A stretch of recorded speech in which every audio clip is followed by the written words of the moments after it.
Okay, welcome back to the channel. This is the final video in the series. What I've done is I've added some bits and pieces to the IS2, did a little bit more work to it, and we're going to call it good. So we'll do a final walkthrough about what we did and how we did it.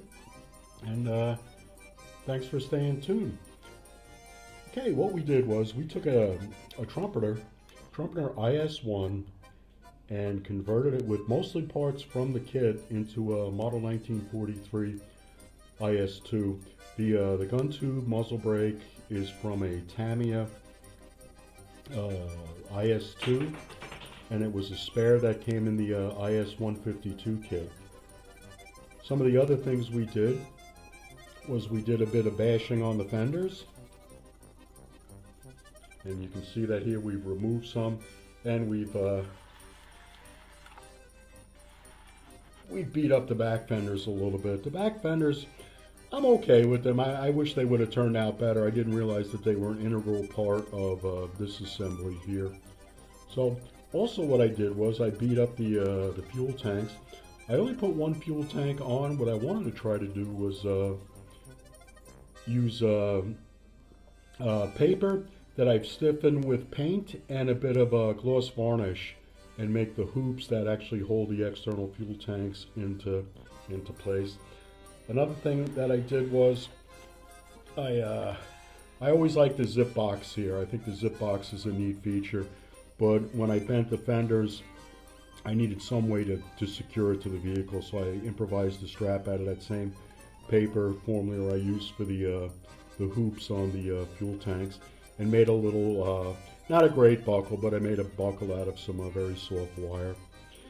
So what I've got this thing painted up as is April 1945. This is an IS2 Model 43 from the 88th Independent Guards Heavy Tank Regiment. And I like doing the Berlin screams because usually these are just green, and this way you can put some white striping on it. I used an ammo product. It's a washable white, which I think is excellent for this. I'm pretty sure it's for winter washes, but it makes for excellent detail work because it's pretty friendly. If you make a mistake, you can wash it off. Let's see what else I did. I've got the spare tracks, and I did a bit of rusting on them. I'm happy with the way they came out. I got the headlight that I knocked off in a previous video. That's back on. I've also got the tow cables on. One of the things that I needed to do was, on all the other IS2 kits, the gun crutch is included, and it has the mounting points.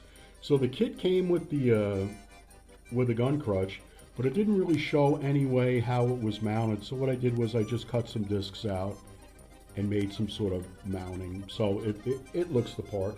Did a bit of rusting on the exhaust, along with providing the exhaust. But overall, this is a nice kit. The only niggle I really have for it is I wish they would have given you, for the open hatches, the periscope there. But other than that, the fit was good. I thought it was an interesting subject. I enjoyed doing it. The Lincoln length, while it wasn't Lincoln length, it was individual, and that was a bit tedious. But no, overall it's nice. To be fair, if you're going to do an IS2 and you're not really concerned about whether it's a 43 model or a 44 model, I think the Tamiya IS2 is a great kit. I think the trumpeter, this is actually an IS1. I haven't done their actually IS2, but if their IS2 is similar to this, I would rate that second. The Dragon kits are a bit older, and the Zavada kit is pretty old. The Zavada kit, it's okay. It's missing a lot of detail parts. So if you have a lot of spares in your spare box, that's worth a go, because the price is right for that. And when you're done building it, it looks like an IS2. But overall, thanks for sticking with us during the project.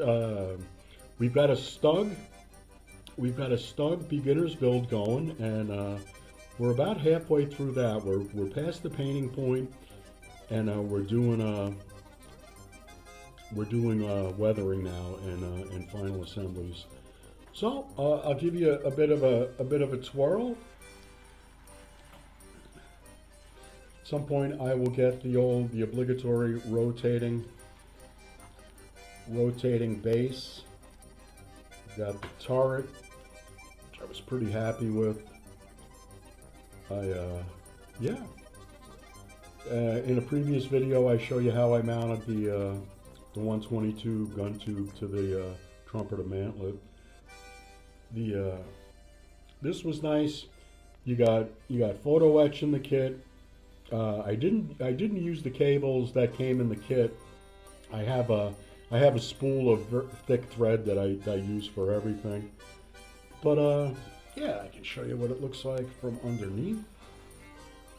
I think that came out nice. Yeah.